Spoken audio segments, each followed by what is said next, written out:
Good evening, everybody. We suggest you watch this presentation under the standard. There's on the upper right-hand corner of your Zoom screen, there is a option that says standard. So, or speaker view. I'm Kathleen Besser, and I'm a Wild One Front Range board member and treasurer for this region. Welcome, or for the chapter actually, welcome to From Seed to Bloom. We'll be learning about how to propagate the seeds you've collected either from your yard or at regional swaps.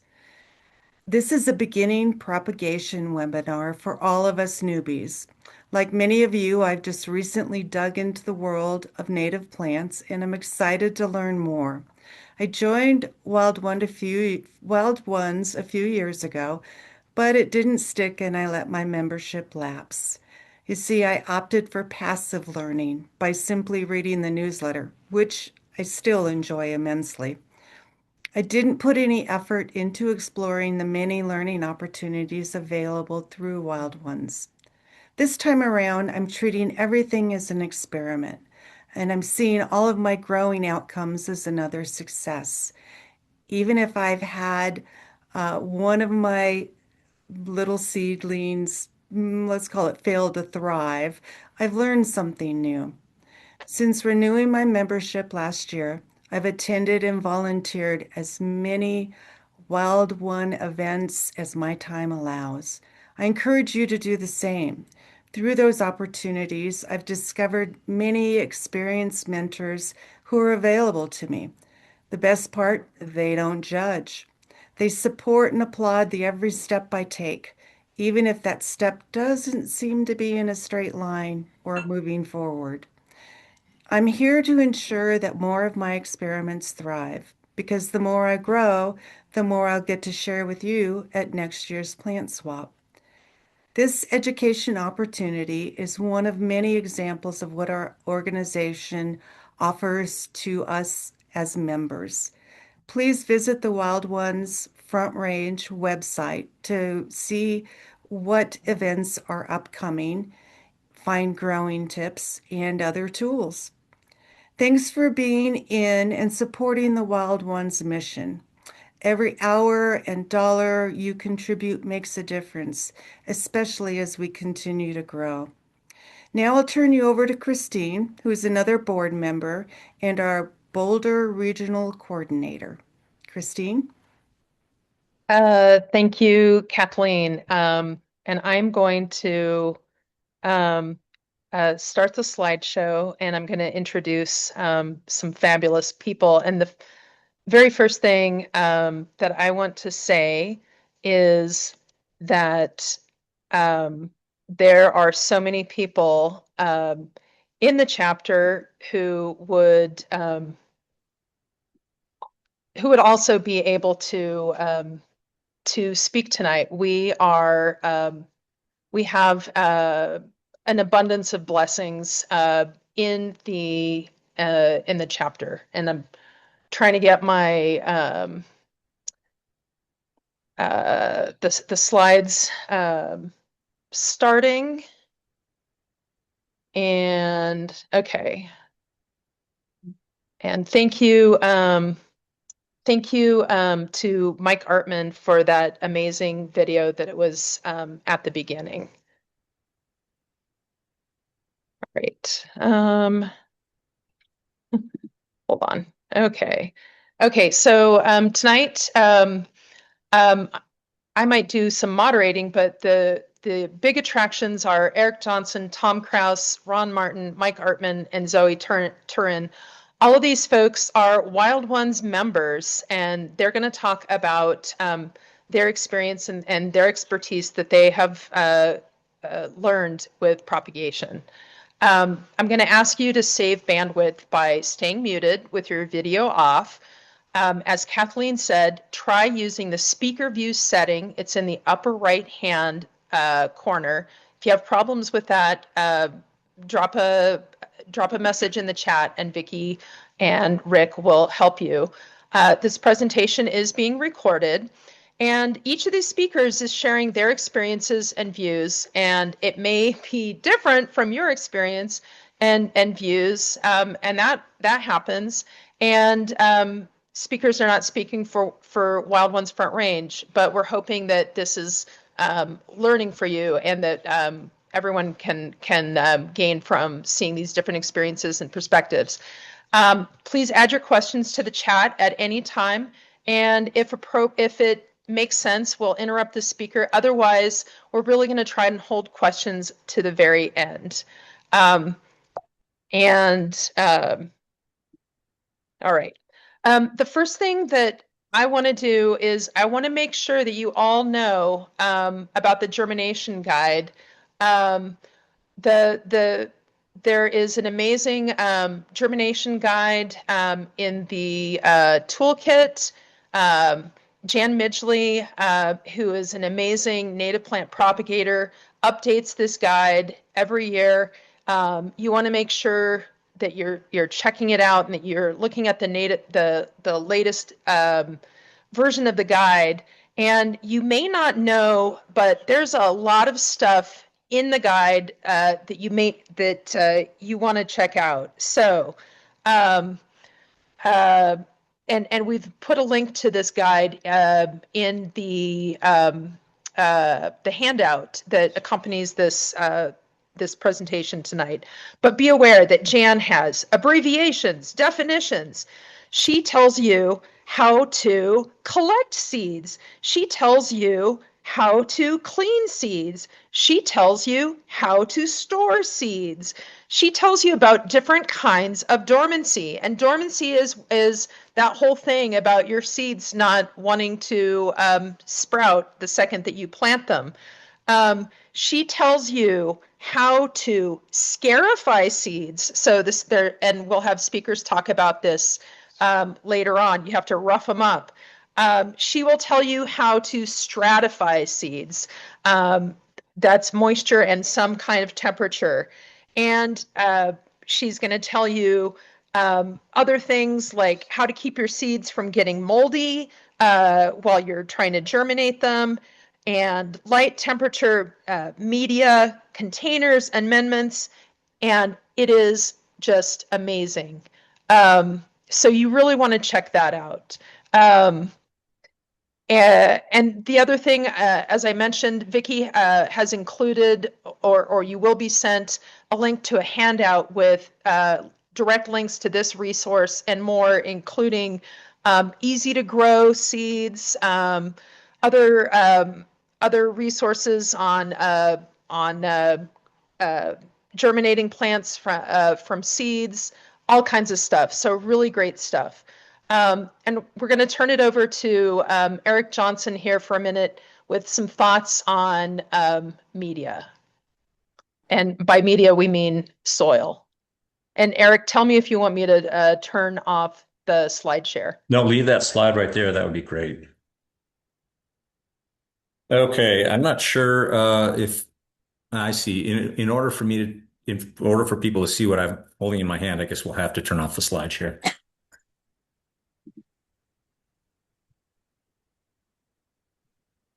Okay, so I'm holding in my hand a bag of.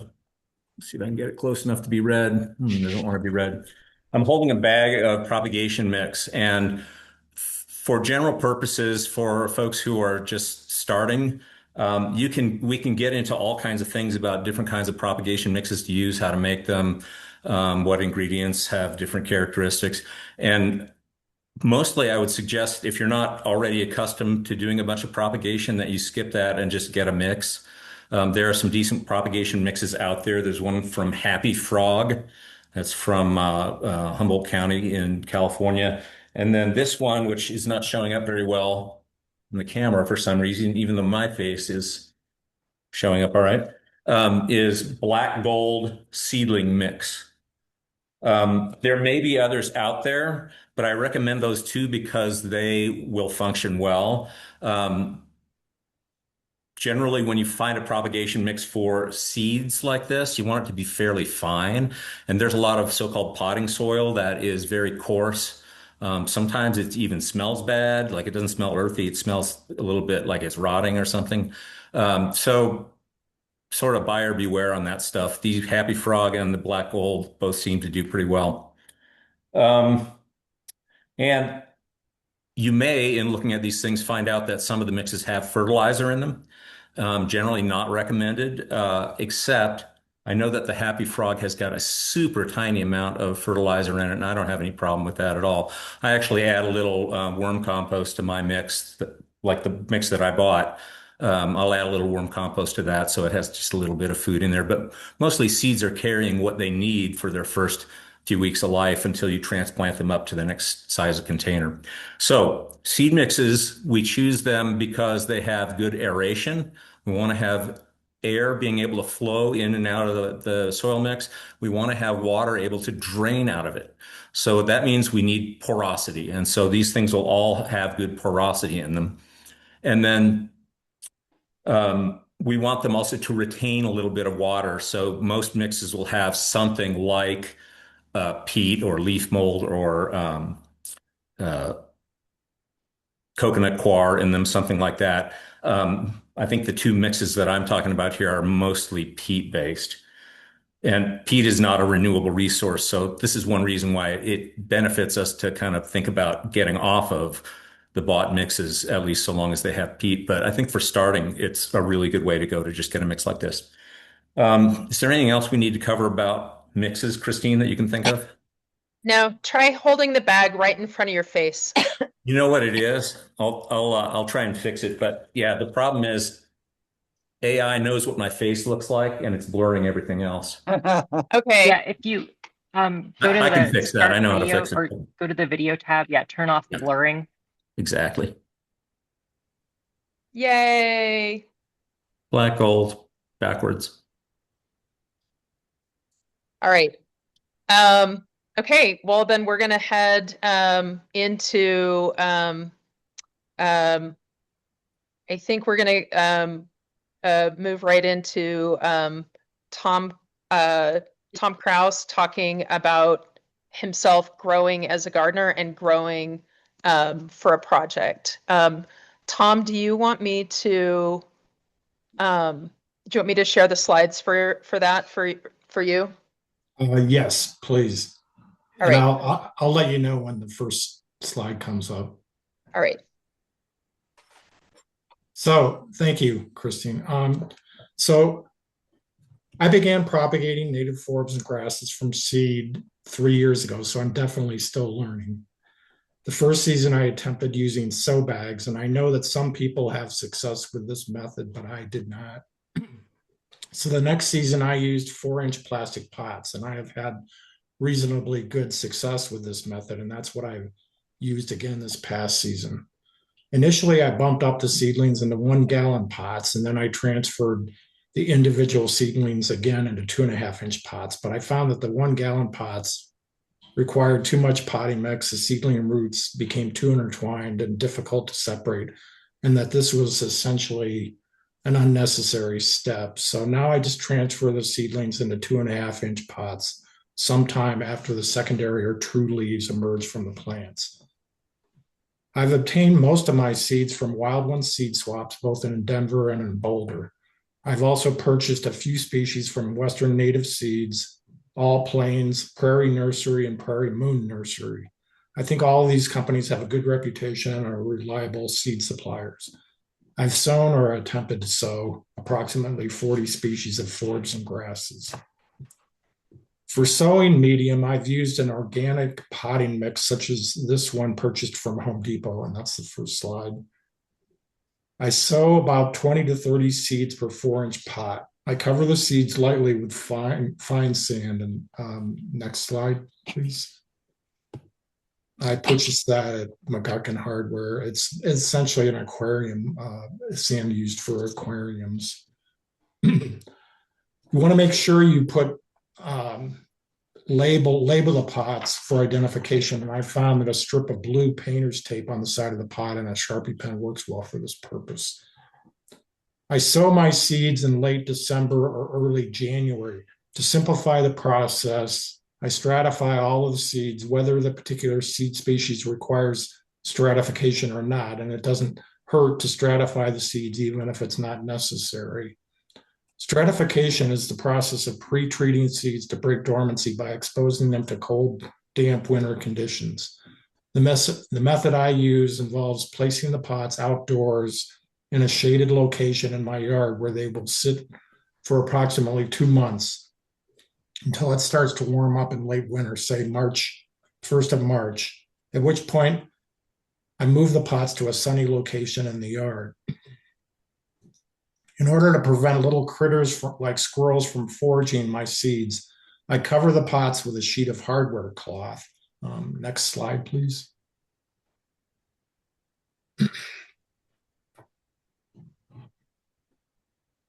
This hardware cloth, I purchased at McGuckin Hardware for $14 for a 5x2 foot sheet. You can cover about 48 4-inch pots with one sheet.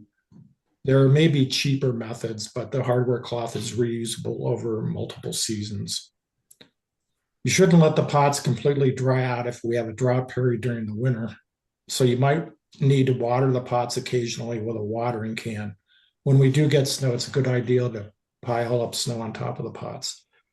So the bumping up or repotting process, as I said, will take place after the seeds germinate and the seedlings start growing their true leaves, which, depending on factors such as the species, weather, and your particular habitat, is going to occur sometime several weeks later in the spring. My bumping up took place June 1st this year, and which I know was several weeks later than some other bumping up events. One of the limitations of my yard for sowing is that I have a limited number of spots in the yard that receive full sun. So bumping up involves carefully removing the seedlings from the 4-inch pots, separating the tiny roots of each seedling, and transferring 1 or 2 seedlings to each 2.5-inch pot. So in my case, I'm actually bumping up to smaller pots.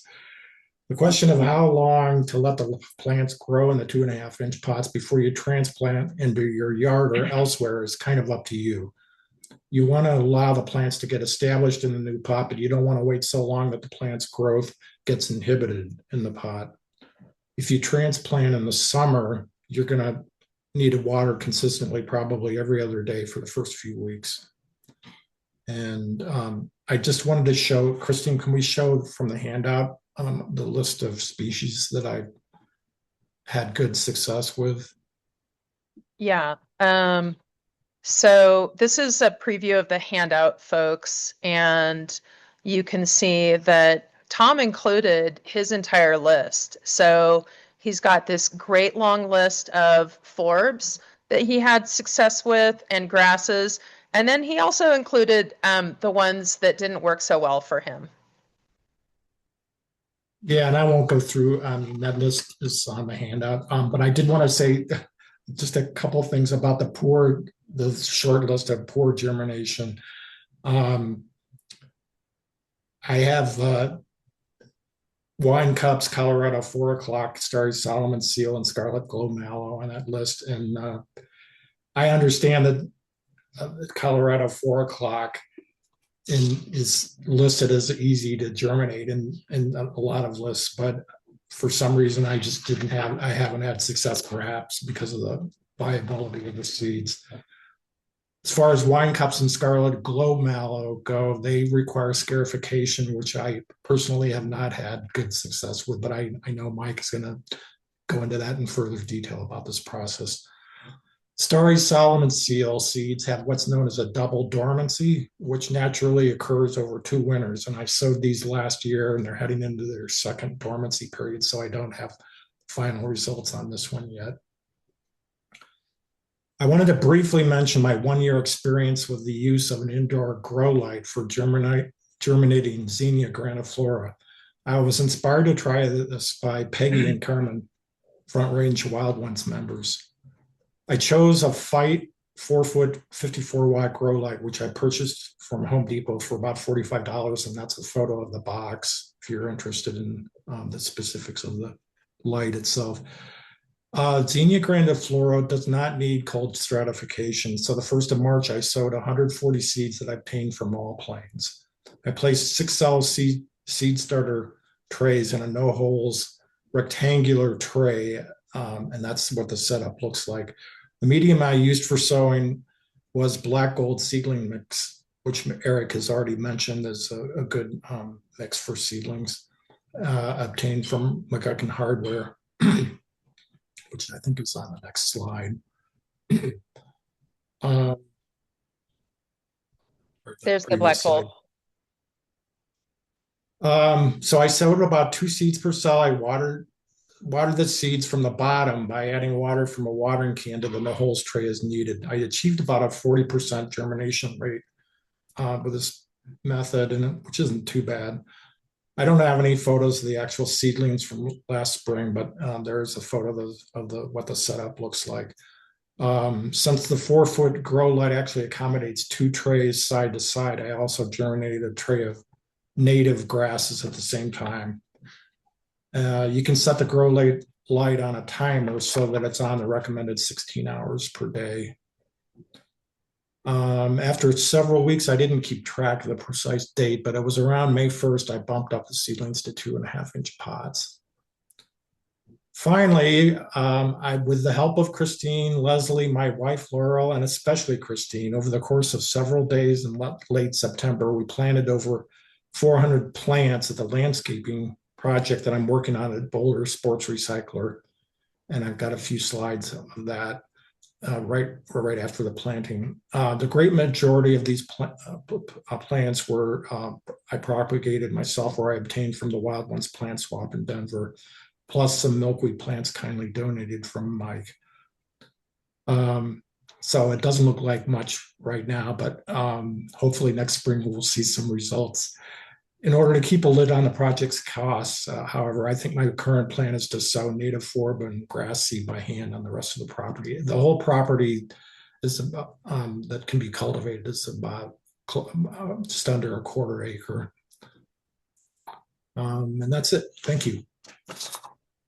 Thank you, Tom. I hope that Mike's his video at the beginning and Tom's experience can be a really big inspiration to folks to tackle crazy things like this yourselves.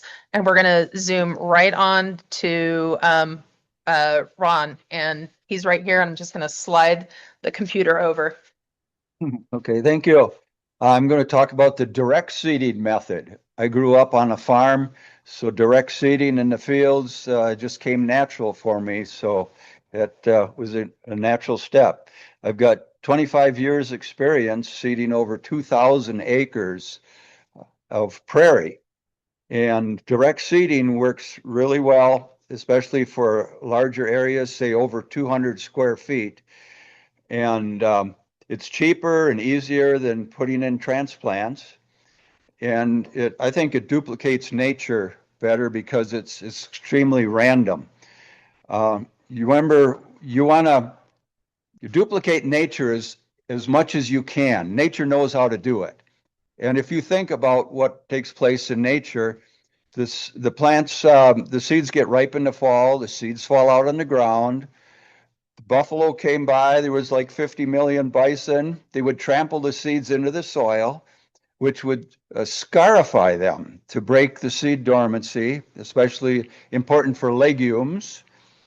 And the seeds would lay there all winter, going through the freezing cycles of stratification. So the ground would freeze and heave, and then it would thaw, and the ground would relax, and the seeds would settle right into place. And then when spring comes, warm weather and sunshine and some spring rains, the seeds are ready to sprout. Now, before you start out, if you live in an HOA, you be sure to file a plan with your HOA. Colorado has a new law that says that you can, that the HOA cannot prevent you from putting in native plants.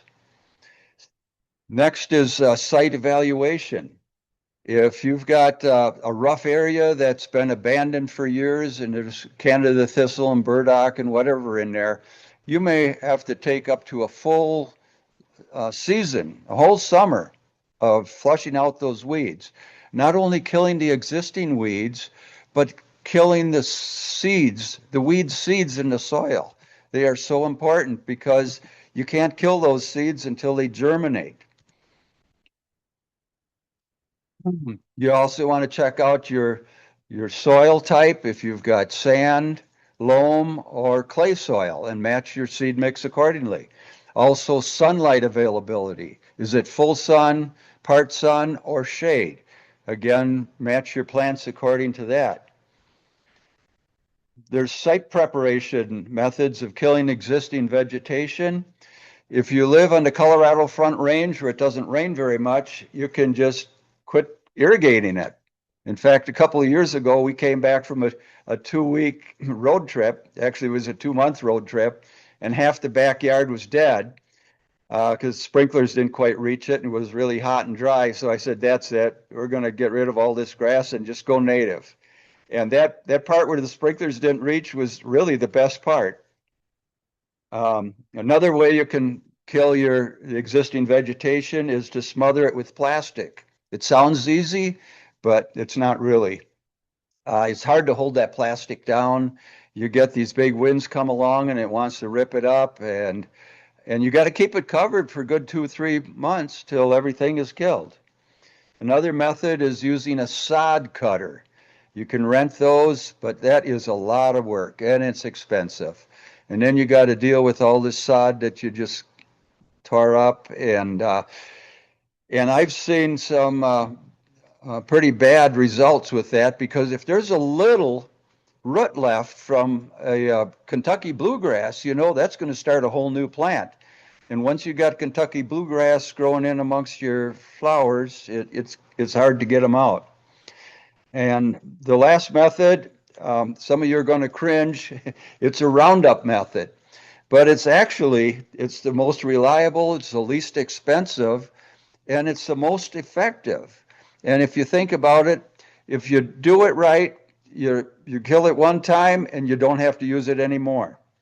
And you can wait till evening when there's no pollinators around and spray it. To spray a 2,000 square foot area like my backyard, it was only $5 worth of Roundup, and it took me like 20 minutes to spray it. Now, prepare the seed bed by shallow rotor tilling. And you can see on the bigger sites we use tractors and equipment. You can see the rotor tiller, and you don't have to go very deep, maybe 2 inches at the most. You can leave it a little bit lumpy as you see it there. The seeds will fall into those crevices between the lumps, and the rain will settle the soil in around them. It works really good. On the other picture, you can see an orange seeder. You can see the fluted coulters that slit the soil, and then the openers behind that. And you can see the tubes coming down from the seed box that drops the seed. And then behind that is a little packing wheel. And you can see it's being seeded right into all that duff. That site was sprayed with Roundup. All those weeds are dead. And that duff actually acts as some mulch. So you get really good results with that. Fall seeding, I find, is most successful. You can just broadcast the seed over the ground. You see that behind the tractor there. If you look real close, you can see how the seed is being scattered. When you're broadcast seeding, you want to do that in the fall, sometime like between November and February. You want to seed it late. You don't want it to germinate in the fall. If you seed it too early, it could have a tendency to germinate with warm weather and then be frost killed. So wait till it's late, and you can seed it over the snow. In fact, that's one of the best ways to seed it, because you can see exactly where all your seed is going. With fall seeding, it increases the germination rate due to the natural seed stratification process that's been mentioned before, the freezing and thawing, so important for many of those forbs. Fall seeding promotes earlier germination and faster seedling establishment, because the seeds are there when the spring rains come. The seeds are ready to go in the warm weather. It's just the most naturalist way. So it's great. And in the fall, if you're seeding fall, there's no need to rake the soil. There's no need to roll the site down. because the freezing and thawing will settle the seed into place. If you're doing spring seeding, we're talking like April through June. That works good for native grasses because they do not need a stratification process. But be sure to rake and roll the site if you're spring seeding. Now, you want to mix your seed with some damp sawdust or other natural material. You want to mix at least 10 to 15 times your seed. So in other words, if you've got a coffee can of seed, you want to use, say, 10, 15, 20 coffee cans of shavings, and make sure you make the shavings damp because the seed will stick to it. Damp shavings, you can throw it further, and also it won't carry with the wind. After the seed is well mixed with the shavings, then divide the mixture into 2 buckets. And you'll learn about that later, why you got 2 buckets.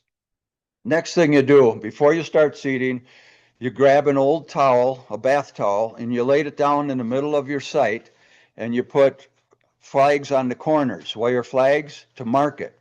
And the reason you do that is because when you're done seeding, you're going to pick up that towel, and the area underneath that towel, there won't be any native seeds. It'll be whatever comes up there is going to be a weed. So you can use that little square for weed identification. Whatever you see growing there, you know, is a weed, and you can weed out any weeds in the rest of your site. And then you can just seed that little square in a little bit later. So now after you've got your towel down, you could start seeding. Take your first bucket and seed your whole site going lengthways, back and forth. Make sure you got enough of that seed mix to cover the whole site going lengthways. Then you go to your second bucket and you seed it going crossways. And the reason being is then you've got a crisscross situation like that. You won't have any bare spots or rabbit runs. If you're spring seeding, you got to rake and roll the site to ensure good seed soil contact. In a dry climate like the Front Range here in Colorado, you could set up your sprinklers to sprinkle it, say about, well, at least once or twice a day for only maybe 5 minutes. Just the surface needs to be kept damp, not wet. Don't drown them out, but just keep them damp. If it's really hot and dry, you might want to sprinkle it twice a day. The faster you can get these rooted down and growing before the hot, dry weather comes in, the better it is for them.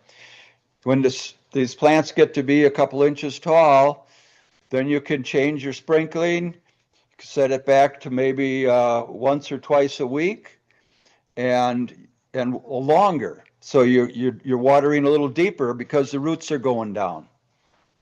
You might have to set your sprinkler heads a little higher. I put an extension on mine, got them up 18 to 24 inches. So as the plants grow up, it can, if they need sprinkling at that time, if it's really dry, you can give them a little sprinkling and it'll cross over the top of those higher plants. And the last thing is, be sure to post a sign that says Native Restoration in Progress. The important word here is in progress. It's going to take 3 to 5 years for a lot of these plants to mature because you're starting perennials from seed. And they put most of their energy into the roots. The first several years, they put the roots down. Once the roots are well established, then the top growth comes along a little better. So enjoy your prairie. You wanna show the pictures of your home project? Okay, yeah, there's Oh, whoops. my home project. This is our backyard, and I killed it all with Roundup. As you see, I got good kill, and then we put that path in as kind of an afterthought. But so next picture there. Okay, so this is about 3 weeks after seeding. Where the pink flags are actually where I picked up some plants from the Wild Ones Exchange and put a few transplants in. And there's some other plants that I got from Resource Central. And you can see those file folders there in the front. And those two plants were really suffering from the transplant shock. So I got a couple of file folders and stapled them down to shade them. So that helped them get through. Okay, there's that same path. This is like the end of June when they really took off. Now, a lot of these are annuals, so I interseeded some annuals with that to keep the HOA happy because they want to see flowers. Otherwise, to them, it looks like weeds. You know how that goes. So this is in August. This is about mid-August. So you can see the black-eyed Susans, they're early successional, and they will be prominent for the first few years. After 3 or 4 years, they're going to kind of disappear, and they'll be replaced by the long-term plants, the deep-rooted, the ones that live for a long time. Some of those blue ones and the white ones are just annual seeds I picked up at a flower shop. And there's a butterfly milkweed with I think that's a swallowtail. And there's one, the birds seeded some sunflowers, so I let those go. And this winter, the birds are feeding on that. That adds a little texture to the prairie and a little stature, so I like that. And there's shortgrass prairie after, this is probably 6, 7 years old. And as you can see, it was all hand seeded. You can see the grasses coming through and a nice mix. It's very natural looking. So. All right. Yeah, fun, awesome example here. And I hope you all are ready to try it. And we're going to have Mike Artman talk next. And Mike, you're going to share directly from your computer, right? Yep. All right. Take it away. All right.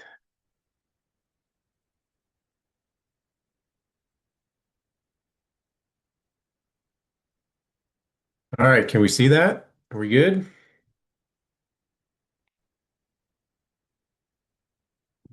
Not hearing. I think we're good. All right, so I'm just going to go. So first of all, I wanted to just give kudos to Wild Ones for organizing this event. I'm a relatively new member. I think 2 years I've been part of Wild Ones as a member, and the video that was played in the front, that's my front yard, and happy to, it was cool to put that together and kind of document what I did. But, just to be able to show it off, again, thanks to Wild Ones for putting this on. I'm going to learn a lot tonight as well with everybody else, and again contribute some nuggets as far as some things that I've learned. Again, kind of focused on some of the stratification techniques that are out there. I do want to just point out too that I did host a garden tour, and those get put on the event schedule. I was a little hesitant, like this garden's only 2 years old. Should I be, showing it off? And I just decided, let's do it. And it was so much fun. The excitement that was there, the people that came really got excited. So we all learned, we asked questions. It's just another avenue like tonight to, learn from folks that have already done the work. So if you're in that situation, encourage you to, maybe consider hosting a tour, right, and showing off your space. So.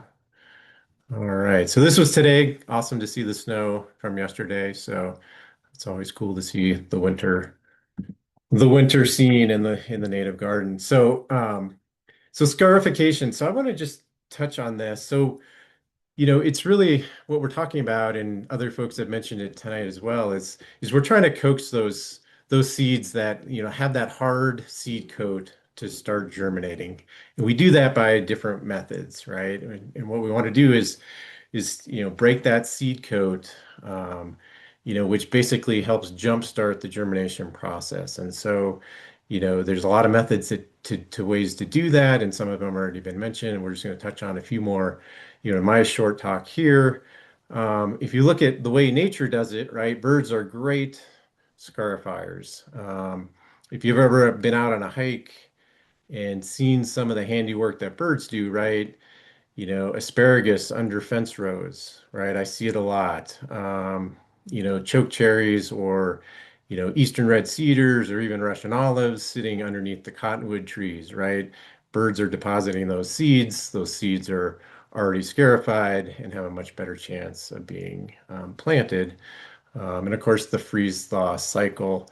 But, obviously we don't control the birds, and we think that, winter is too long, right, to wait for that freeze thaw cycle. And so we like to try to, speed the process along and have a little bit of control over the process, right? So we try different things to help with that scarification. And some of those common methods that are out there are listed here. And I've used most of these, and they can either be kind of viewed as individual treatments or used in combination. So I actually have like a 4-inch square piece of kind of medium sandpaper that I've got just screwed down to a scrap piece of wood, and another one that I basically just use those two to just kind of lightly rub some of these seeds that require it. Others I've read will hot glue something similar to an old cookie sheet or something, right? So just different ways to get that one surface secure, so that you can rub those seeds against it. You can use emery boards or nail files, nail clippers, things like that. I follow a Facebook milkweed group a little bit, and some of the folks on there clip some of the milkweed seeds to spur that process along a little bit quicker. I'll go into some of the things that have worked well with milkweeds for me. I don't clip them, but I don't doubt the fact that that would probably speed that along a little bit as well. You can use a knife point, as well, just to scratch or make that nick in a seed coat to get that started. Water, just tepid water soaks, either for 24 hours, sometimes longer, right, is enough to get that seed in combination with some of these other processes, get that seed to start taking up water to start that process. Boiling water, peroxide wash, all of these things, all of these techniques Jan kind of has in the guide, different kind of steps as far as things to consider. And so, read through that, give it, a good read, and, for some of those species that you're thinking about trying to scarify. And that kind of that comment there is, you know, seeds can be damaged or destroyed if you're overly aggressive with them. And so, the idea is to just nick it, right? And see what happens, right? So if you're nicking some of the seeds and soaking them for 24 hours, if they don't start swelling, which you'd expect some of the seeds to start swelling if you've got that scarified, you can always repeat the treatment, right? And give it another try. But again, be gentle with that. Here's just a couple of the seeds that are aided by scarification. I've had luck with some of these. The dahlia species, purple prairie clover in particular, I've had good luck with the sandpaper method, followed by the boiling water treatment, and then planting. And when I say good success, it's somewhere south of 50%, which think is actually not too bad. Um, Rocky Mountain Iris is another, if you've ever seen those seeds, really hard seed coat there. The two amorpha shrubs, I've had some luck. Again, the similar treatment as the dahlias. So again, kind of giving it a scratch and then some boiling water. And again, that boiling water treatment is like 15 minutes, I believe, in the guide. So it's not much, but again, it jumpstarts the process. I'm still going to keep trying on those amorphas this winter to try to get some additional success. Lupins, some of those, the currants and the chokecherries that are common with birds, right? They do well with scarification.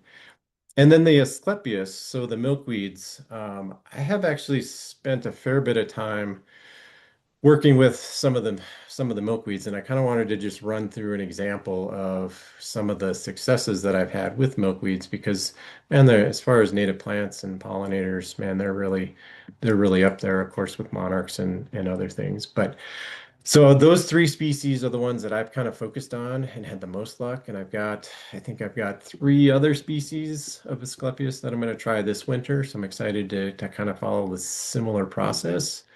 Um, but basically, my process is if you search online with milkweeds, there's a lot of things that say cold stratification. You need it. It must. You have to have it. Um, so I have not seen that as being necessary for these three Asclepiuses. So. Um, and in the guide, Jan has updated that based on feedback from the botanical gardens. So you can just water soak a lot of these, especially these three species. And basically, what I do is I just take and again, if you think of so this I collect a lot of seed up here. Most of this is collected actually from my yard as well as some of the open space and a lot of that stuff from open space goes back on there on those properties in Broomfield. Um, so when I lay out my process here, so I take a pinch of that, right?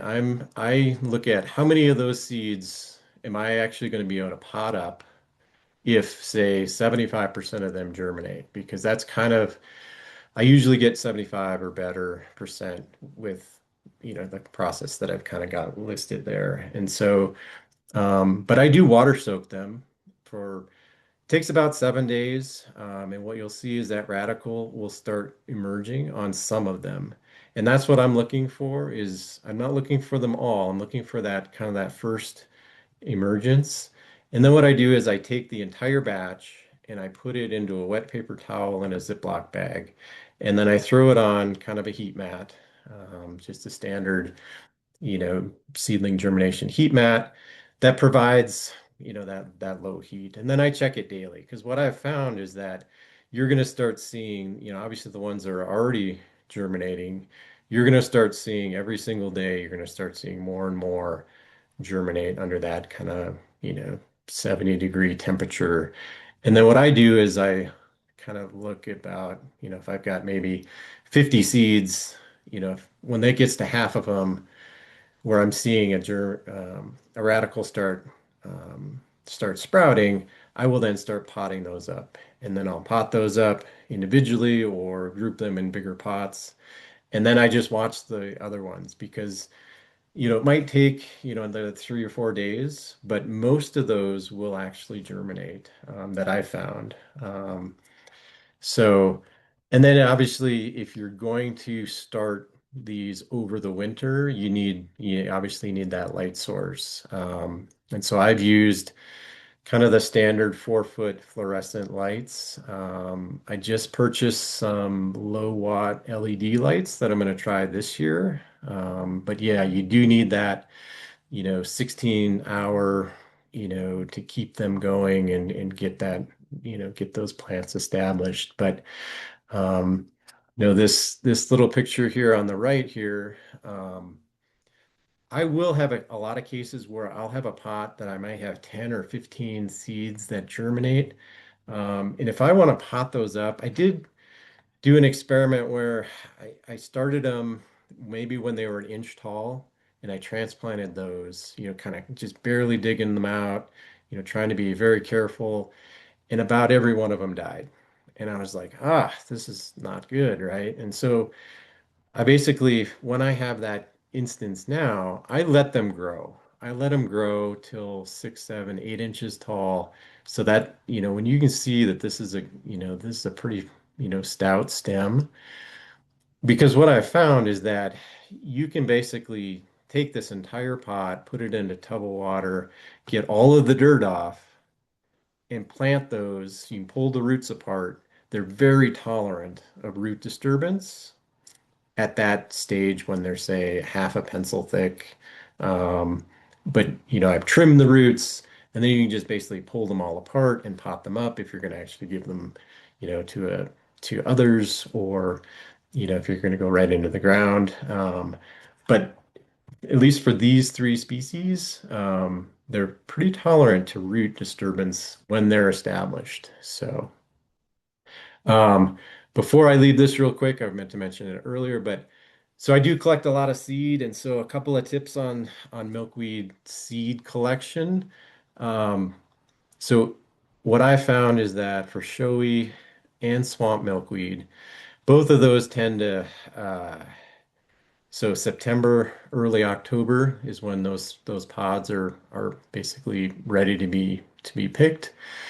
And if you wait until the pods open and are starting to spread, it's a lot more difficult to clean the seed. So what I try to do is I'm looking at the ones in my yard so I can visit them, daily if I need to. But I'll just break open one, just barely, there's a seam in there, and I'll just kind of split that open. When those seeds are brown in there, I will pull those off and I'll pull that seed off. And you can get all of the seed off without any of the fuzz if you pick them at that particular time. And then I set them aside so that they can dry properly if they're, bring that moisture down so that they can be stored. And then if you do have a bunch of fuzz, the other tip I would recommend is going to the dollar store or something and grabbing a salad spinner. That is the best implement that I've found to separate the fluff from the seed, because all the seed, you just kind of move it around with your hand, it all just falls through the slots. The seed is now separated from, and it works. You can get through a lot of seed pretty quickly and not go crazy or not, have it all over. Um, and so that's kind of the example I wanted to focus on. And yeah, just like what we're learning tonight is just trying things and learning using the resources that are out there. This is the three species in bloom. These were all in my front yard, all 2-year-old plants. I think the showy is probably a third year, but blooming at year 2. And so, yeah, I just love these plants.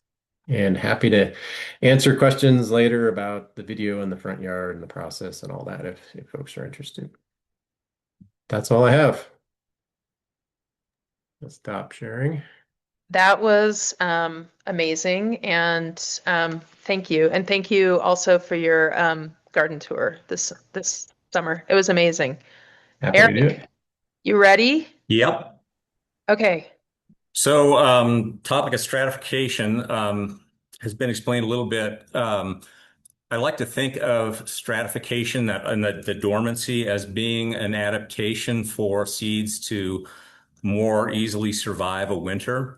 Um, Many of our perennials will germinate at quite low temperatures. And if they didn't have a dormancy, they fell off in the fall of the mother plant, and we had some rain or snow, they might germinate. And then we get really, really cold weather and they might die. So um, I like to think of it as a way to delay germination until spring when conditions are more favorable. Um, so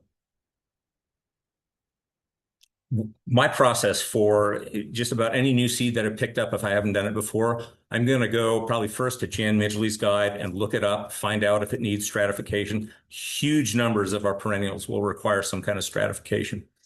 Once I know what the seeds are going to probably most appreciate from looking at that guide or other sources, then I plan out kind of my calendar so that I don't do things too early and have them start germinating in a warm spell in February or something like that. But there are a couple different ways that I go about it, and I'll show you an example of each. And each of them has pluses and minuses. I like to have a little bit of control over what's going on and an eyeball on it. So both of these have aspects of that appeal to me. So this is a little bit of perlite in a sack. Perlite is the white stuff in the propagation mix. It's like real crunchy. It's a sort of popcorn volcanic glass and makes a really nice contrast between the medium, and the seed, which in this case is going to be dark. I'm doing Ribes Aureum, our golden currant, and I'm going to stratify this stuff in the fridge. Jen Midgley's guide says sow it in pots outside at the beginning of the winter. I think that would obviously be fine too. I'm going to do the equivalent by putting it in the fridge at the beginning of winter. And then I'll keep my eyes on it. Maybe that by February, maybe I'm starting to get some germination, but it's as simple as this. So I got my seeds there, and they are quite dark. And when I get them mixed around in the perlite there, it is pretty easy to tell what I've got, what's what. And then I will just throw that in the fridge and check in on it every couple of weeks. Now, I should point out that the perlite was moistened before I put it in the bag. You want a cold, moist stratification. So you get your medium moist, whatever you're using. If you're using a sowing mix and you're going to sow some stuff in pots, you need that medium to be moist as well. But you don't want it to be wet.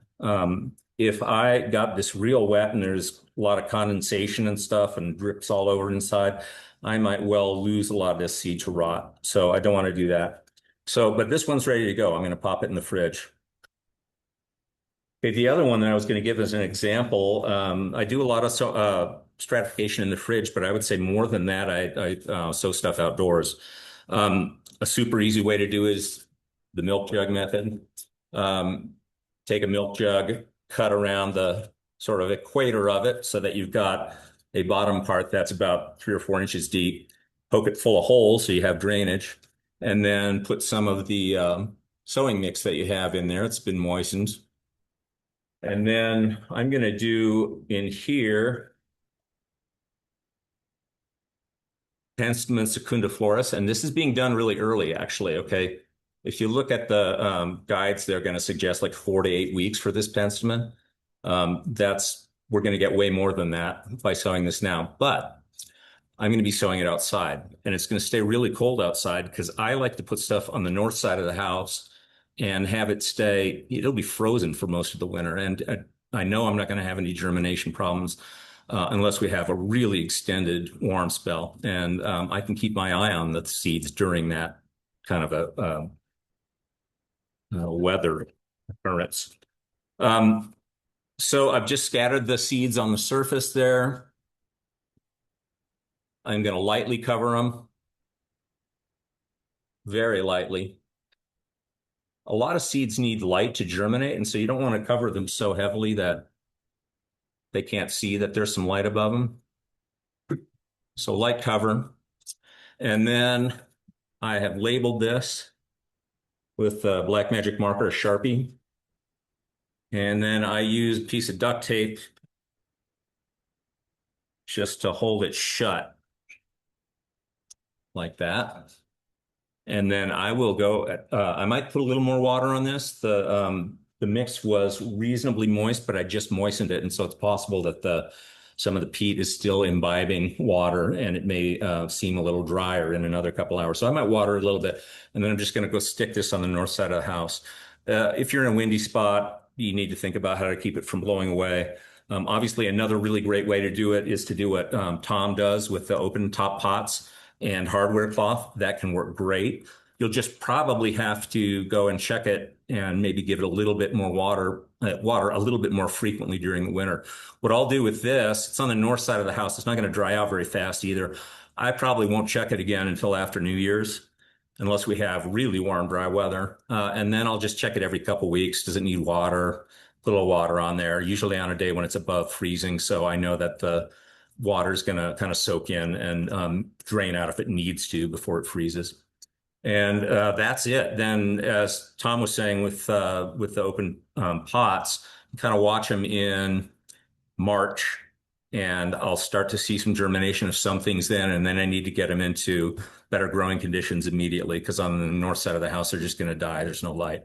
Now, some people would prefer to set their pots like this outdoors in some filtered sun, so they're getting some shade and some sun, and if you get some germination, then you're probably not going to be in big trouble. Whereas if I do, I'm going to be in big trouble if I don't get these into the sun right away. So, but it's simple as that, super easy. As far as the ribes seed goes, probably I mean, you could do this a bunch of ways, but probably what I would do is like in February, I'll just take little pinches of this and put them in 2.5 inch pots, and I'll do a flat of those or something, and then put them outside, cover them with some hardware cloth, and I can expect that they're going to germinate relatively soon. I think that is about it. I'm also willing to answer questions if anyone wants to get a hold of me in any way. I love talking about this stuff and working with it. So please get in touch if I can be of help.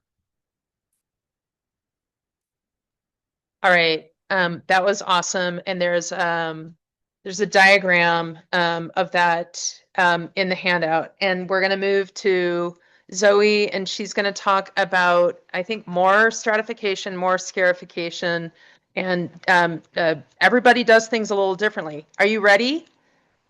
Yeah, I'm ready. Awesome. Give me just a moment.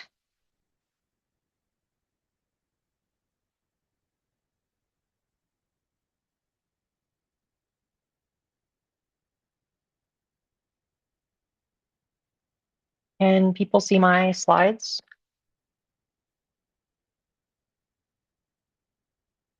Okay. I haven't heard a no, so I'm going to assume that means a yes. All right. So I'm going to tell you Yes, we about. see them. Okay, great. I'm going to tell you about how I became a crazy plant person and started growing a lot of native plants. I don't think the crazy plant person part is strictly necessary, but it can be fun. So I started out, initially I was growing like tomato plants and pepper plants because I didn't want to spend, $5 per plant for my little veggie garden. So I got some lights and I would start my little veggies in like March in the basement.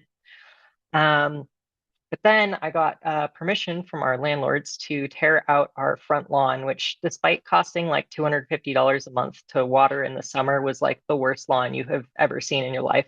So they let me tear it out, and we got some free plants from Resource Central. But it turns out you need a lot of plants to replace lawn if you want them to be nice and dense. And I didn't want to spend thousands of dollars on plants because I rent this house. So that's kind of how I got into growing my own ones. And because I already had all of those lights from veggie growing, I started growing my own plants indoors to get them started in the winter time. So my sort of process for that was I would collect all the seeds that I was going to grow, whether I was literally collecting them or buying them or getting them from seed swaps. I would look up the stratification or whatever germination requirements each species had. So either that's looking at Jan Midgley's guide or just Googling the Latin name and then germination, which will oftentimes get you some useful results. So I would then organize all of my seeds. So seeds that needed 90 days of stratification would go in one box, seeds that needed 60 days of stratification would go in another, and I would use that to kind of schedule when to put things in the fridge. So what I would do for stratifying is get some plastic bags, and here they're in a dish rack because I reuse them every year, and sterilize them so that they don't grow mold, which means soaking them in like a 10% bleach solution. But anyway, I get my plastic bags, I fill them. I typically do sand, but obviously there's lots of different options because you've heard people talk about lots of different options. I like sand. And so then I label each bag with the species name, when it's going in the fridge, and then how long it needs stratification for. And I have a big, crazy spreadsheet where I try and keep track of everything because this past year I was trying to grow something like 150 different species. You don't need a spreadsheet, but if you like spreadsheets, it's a good application for it. So then you get to be a weirdo and put all your bags of sandy seeds in the fridge for however long the guide tells you to do it. And then this is my setup with lights. So once they have been in the fridge for their required amount of time, they get sown oftentimes in tofu containers because you can sow a whole lot of different seed or a whole bunch of seeds in one container and then separate them out when they get larger. Larger seeds, oftentimes I'll plant in their own bigger container because they tend to grow a bit faster. And you can kind of see the setup I have here where I have several different LED lights. If people are interested in what kind, I can talk about that. And then once plants have a few sets of true leaves, I either, if they're in a tofu tray, they get transplanted in their own little 2.5-inch pot. And then once I run out of room under my lights, which starts happening in about February or March, seedlings start getting booted outside. And so they're, in my experience, a lot of plants are really, they do okay being outside from like February and March. As you can see on the right here, sometimes we'll have the cold snap, and if it's getting, I don't know, below the like mid to high 20-degree weather, I start bringing all the plants inside just for the night. So another weird thing to confuse whoever you share your house with. So for me, I tend to transplant my plants typically in March, which is a lot earlier than a lot of people do it, but I've had good luck with that. They will get snowed on, and most of them are pretty okay with that in my experience. But that's just sort of, goes to show that there's a lot of different ways to do things, and it's worth experimenting and see what works for you. So that's kind of how I started out. I was pretty much only growing stuff in the basement, but now I do a mix of different methods. So I still grow some plants in the basement, but I am limited by the square footage under my grow lights. So I have also started doing some outdoor winter sowing methods. So in the middle are a bunch of sow bags, which I'm going to talk about more. These are by far the like minimum cost, I think minimum effort kind of way of getting started. I guess it's one step up from throwing seeds on the ground. But if you're not direct seeding, I think this is the easiest way, apart from it's pretty similar to milk jugs. I just like the sow bags better. And then there's also some stuff that I will sow directly in pots outside. So rather than being in a milk jug or a sow bag, they're just in little trays or pots. So seeds that tend to germinate irregularly. So you might have one seed of the same species or you have a couple seeds, same species, you've done all the same things to them, but they might germinate like a month apart. Those I tend to put in their own little pots because you might have some that are germinating in the fridge if you've got them in plastic bags. And if they grow too much in their little plastic bag, they will die. So anyway, species like penstemons, I tend to do outdoors in little just pots on the back deck. And I'll plant those sometime in the winter. So really the point of this is to say that there's a bunch of different ways to do things and there's no one right way to do it.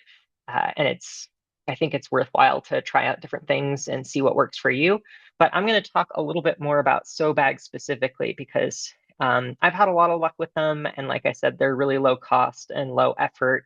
And so that would be my recommendation for people who are maybe feeling overwhelmed by all the different options and stratification and scarification and all of those things. I think sow bags are a good place to start. So I made a little guide on sow bags, and I won't go through it in too much detail, but it will be up with the resources once I add it to the resources. But it will be there. You will be able to find it. So I'm just going to quickly go through what a sow bag is, and then you can read the guide in more detail if it's something you're interested in. But as you can kind of see at the bottom here, what you do is you get a Ziploc bag, the kind with a little slider at the top. You cut some drainage holes in it, and you also get a clothespin and a skewer. So you label your bag, you fill it partway up with some sort of potting mix, and for me, I choose one that has some sort of compost or something in it. Seed starting mixes are typically sterile, but here I want the plants to grow a little bit bigger without me needing to like fertilize them or anything. So I get the Happy Frog brand of just like potting mix. So anyway, you fill your bag about a third of the way up with like slightly damp potting mix. You sprinkle some seeds on the top. You water it in. At the bottom here, I have a little diagram of what you're doing with that skewer and clothespin. So it's really just to kind of hold the bag up so the top doesn't flop over. And you close your bag up, and then you just stick it outside somewhere, like part sun, I check on them maybe once a month to see if they're drying out too much. Sometimes if I'm feeling ambitious, I'll kind of shovel some snow in there just for fun. And then once it warms up, you kind of unzip the bag. The idea behind the sow bag is you have kind of a mini greenhouse, so things are going to start germinating a little earlier than they would otherwise, which is kind of a nice head start for your seedlings. So you open it up so it doesn't fry them once it gets warm. And then you just transplant your little seedlings either into their own pots or right into the ground. I have a little diagram on how I like to extract the seedlings from the bag. But yeah, I won't read through this line by line. If you're interested, you can do that yourself. Hopefully you can read my handwriting. But what I really want to get across here is it's fun to experiment. I grow stuff in all sorts of weird containers that I get from people, like little, I don't know, smoothie bottles and iced coffee drink cups. And I don't know, it's just fun to mess around and try things. And you'll have failures and you'll have successes. And try and focus on the successes. I have killed more plants than most people at this point, probably, because I have grown a lot of plants and it's just part of the process. So don't beat yourself up when things don't work. And yeah, feel free to reach out to me with questions, or obviously I'll be here for the Q&A as well. But I just wanted to finish with a couple pics of my garden. So I did a little plant tour this spring. I did one in the last year too. And it's really fun to just talk about your progress and how you do things and what it's been like growing a native garden and all the rewards of doing it. And here's just a few more pictures. I really like seeing all the cute little bumblebees that show up to the yard, and we get lots of birds. And you can really see the impact that what you're doing has on the ecology around you. Like there's so many things that are, good to do for the environment, like drive less or I don't know, recycling or something. But most of those things you don't see the actual impact of what you're doing. Whereas with native plant gardening, you actually get to see the impact you're having on the critters around you. And plus you just get to appreciate so much more beauty. So that's all I have. Um, I hope that was helpful. You have to get, okay. I am hoping that all the panelists scoot over, Ron, you're one of the panelists. All the panelists come on camera, and I just wanted to point out we've run a little bit long. We're scheduled to end at 8. If there is willingness, we can go beyond 8. People feel free to leave at 8. You will get, if you registered, you will get a recording of the entire thing. So let's just I'm gonna ask you guys to speak up. I'm gonna read you some questions from the chat and that have been submitted beforehand, and jump in and answer it when you've got an answer. There was a question about when you seed a certain amount in a pot, what do you get? If you add 30 seeds, do you get 30 seedlings? Depends on the species, but probably not 30, but you might get 28, who knows? Or you might get one. It depends on conditions and how are the seeds relatively still alive, or are they very old, perhaps something. But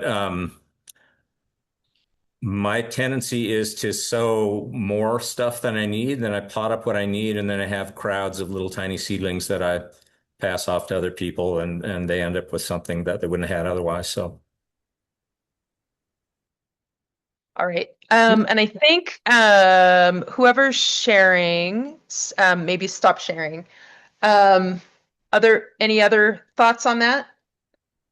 Yeah, for some of those species that are big seeded, like that's one of the reasons why sometimes I'll put them in a Ziploc with a paper towel, so I can specifically see which of those seeds are sprouting and only plant those.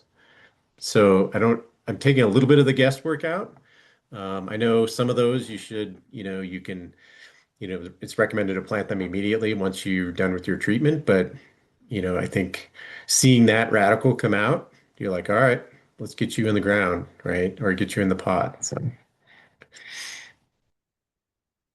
There was a question about someone had a question about sheet mulching, and I think it was specifically with regard to the um, direct sowing, but maybe this is also because I know all of you.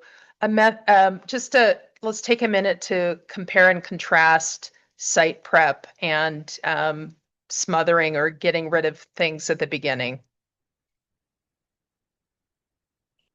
Mike, I know did you do some sheet mulching? I think Zoe's done some sheet mulching. Zoe's done some sod removal, pros, cons.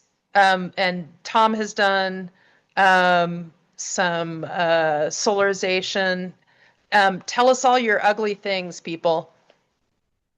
so I guess I could quickly start.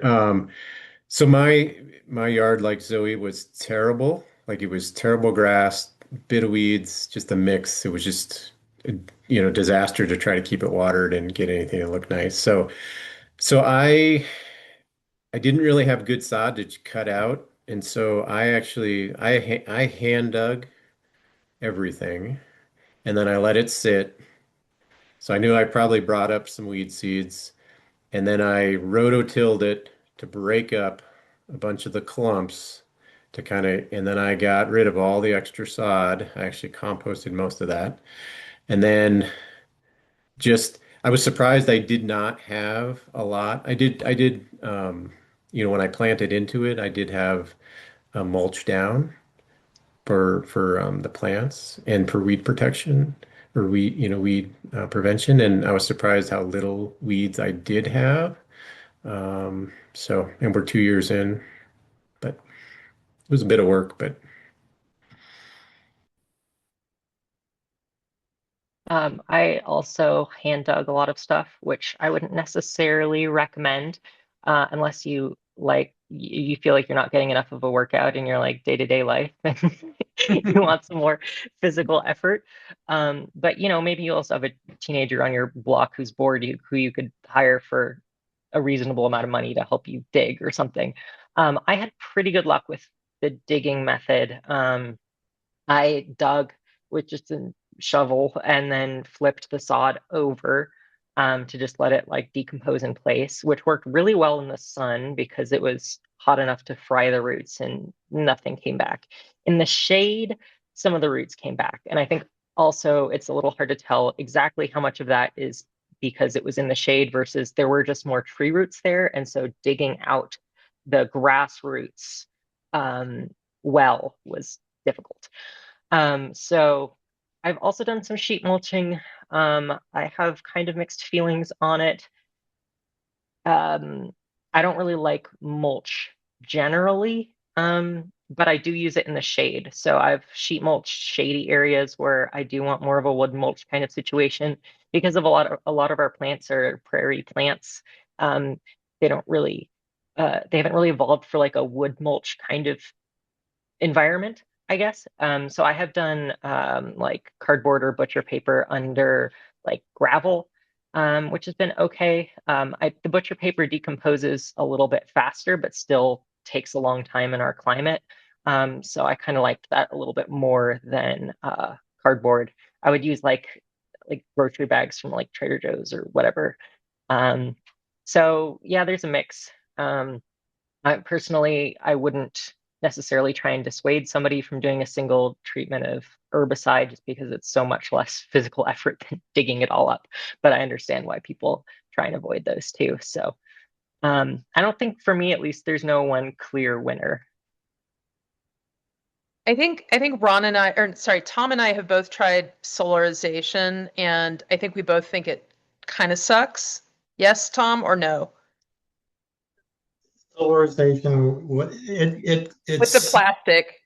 right. It's reasonably effective. A couple caveats. You want to make sure you use UV stable plastic, which is really expensive.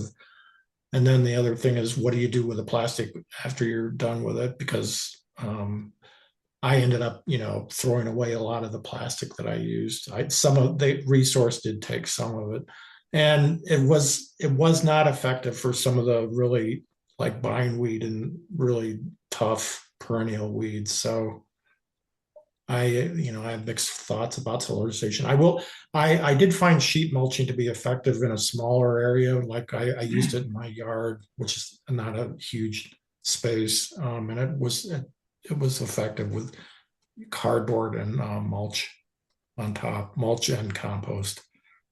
Um, I have to say that I am using some herbicide treatment on the out of Boulder Sports Recycler just because it's such a large area, and I just got frustrated a little bit with the solarization process.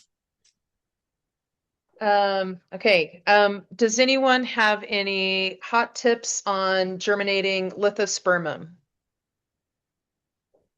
Keep your seeds away from the mice. I sowed about 400 of them last year, and I got one or two. I guess I got two, right? Um, I don't remember exactly what the treatment I gave beforehand was, but my recollection generally is that they require a long stratification, and I gave them that, but I started them in the stratification process fairly late. Like if I had had the seed a month earlier, I would have stratified it right away, and I didn't have it. So then I was pushing into late April or something by the time I took it out of cold and put it into a sowing mix. Um, anyone else try lithospermum? Okay. What is overall best storage practice? And do some seeds gain something from longer term storage before utilization? And I want to remind you all about Jan's guide and other resources in the handout.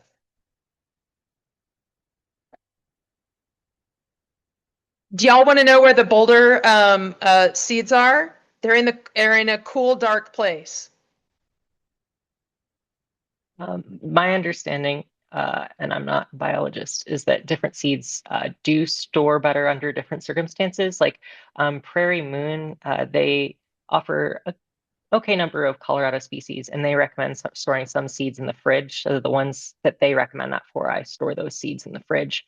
Most other seeds I just have in a box in the basement. So yeah, cool, dark, dry place. And then, wait, there was one other part of that question. Can you remind me what it was? Do some seeds gain something from Oh long yeah, storage? yeah. So some seeds do need after ripening. After they're harvested, they do better with being stored for a little while. I don't think it might be like a couple months is my recollection for this sort of after ripening period. And I think, does Jan have some of that information in her guide? I think she does.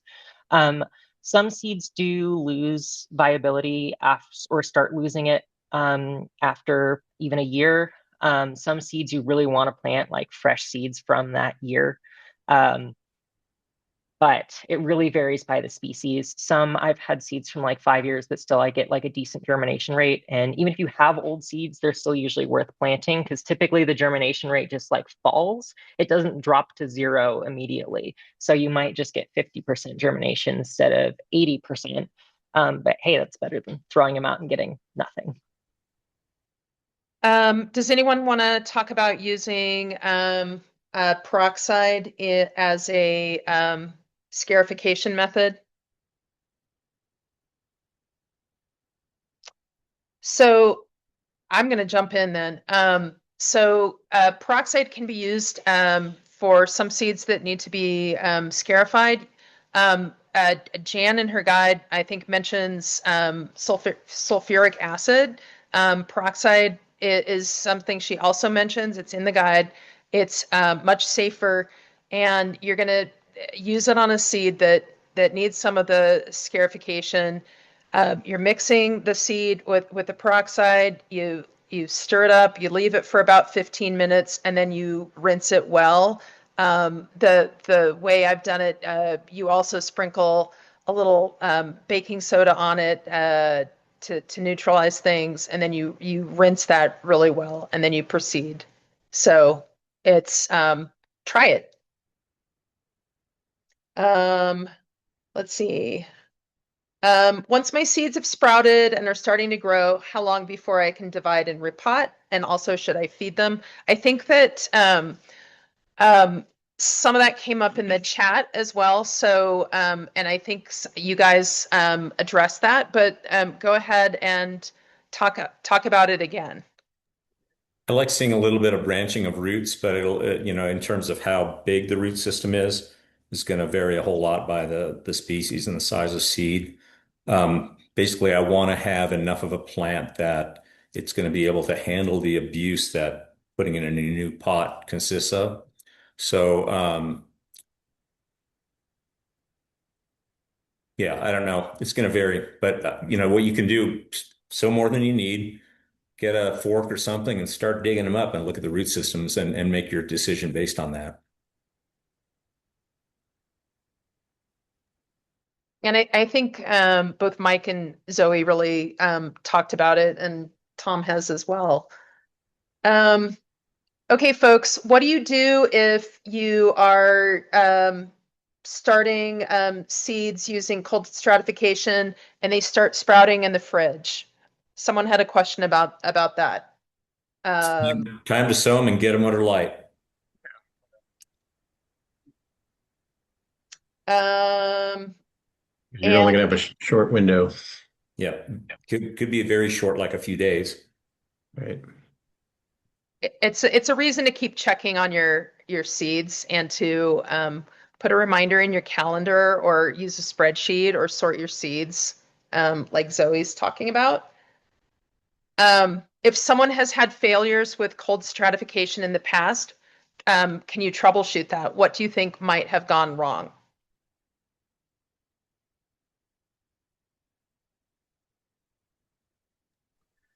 Sometimes people just stick a packet of seeds in the fridge, and there may be specific species that's okay for and effective for, but for the most part, when we're talking about stratification, it needs to be moist stratification. The seeds are living things and they're metabolizing, and that's part of what needs to happen for them to break the dormancy.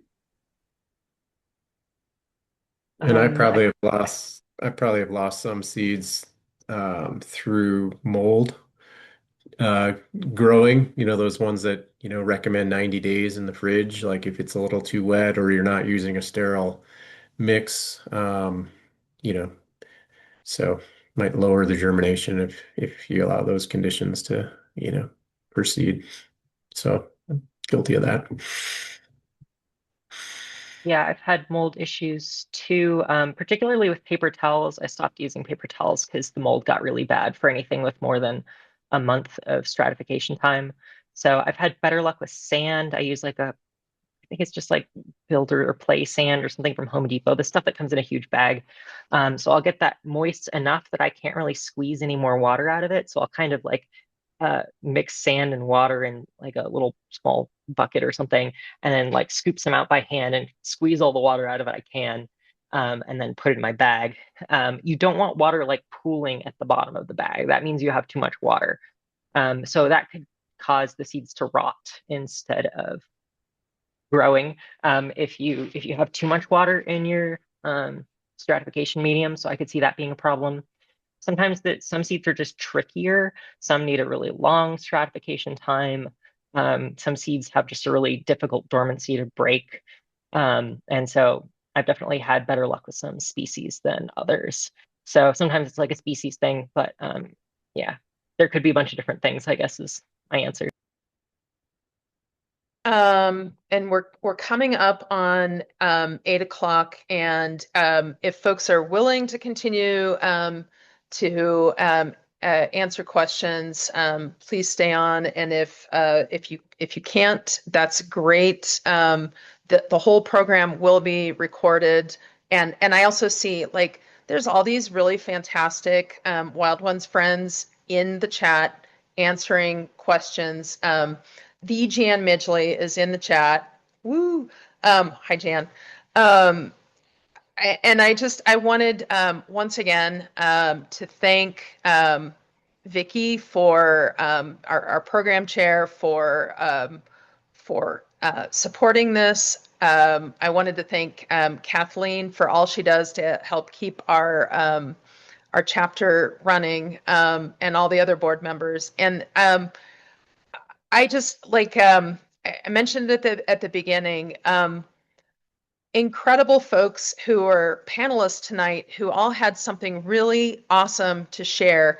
And there are people like this in every single region of our chapter, really great propagators. And if we don't get every question answered tonight, I know that your Wild Ones buddy in your region is going to answer the question for you. And thank you, Zoe. Thank you, Ron. Thank you, Mike. Thank you, Eric. Thank you, Tom.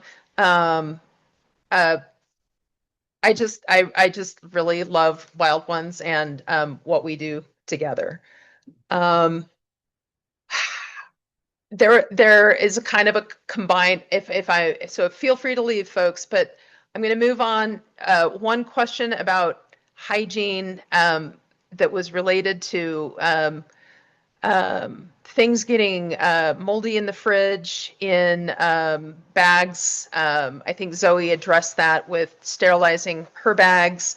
And there was a question about damping off. If people just want to give their 2 cents about where you need hygiene in this whole process and what kind of hygiene you need, that would be helpful.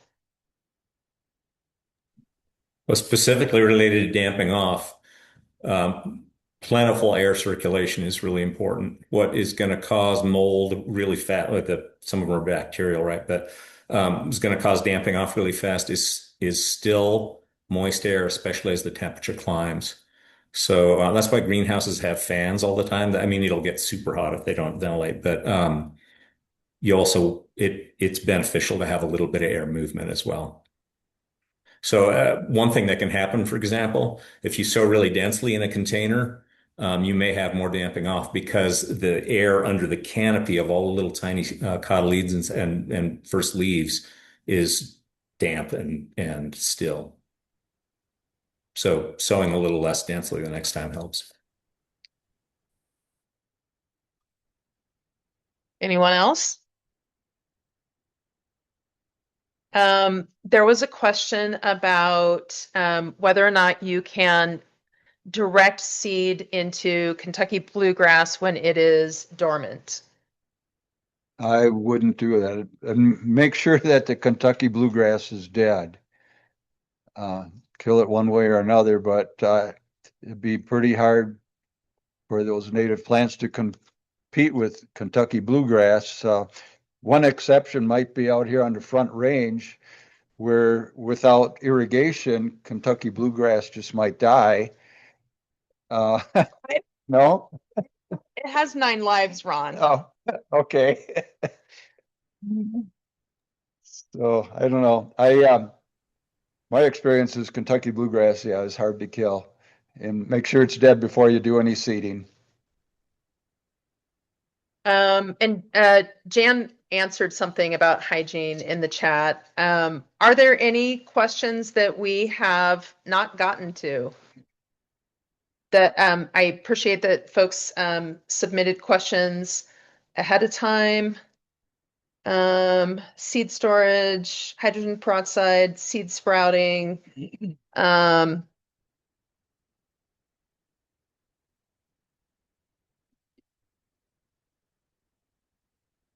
All right. Thank you all so much. Thank you again to our panelists. Thank you, members, and thank you for your curiosity about this. And thanks for attending tonight. And now you know what you're going to do with those seeds that you have gotten or you're about to get from the seed swaps. Thank you all. Are there upcoming events, right? Isn't Yeah. Jan hosting some of those? Yeah, the coming attraction is we're going to have 3 propagation Zooms with Jan, January, February, and March, Sunday mornings, all of them. The events are posted in the event links. We have not posted registration yet, but that is a coming attraction. And we know that those are also super, super, super popular, and we can see what Jan is up to. And there should be propagation events in your region in person sometime this winter. Some of them may have already happened. So stay tuned. And there's another national webinar coming up soon. So busy, busy times. And thank you all. Good night.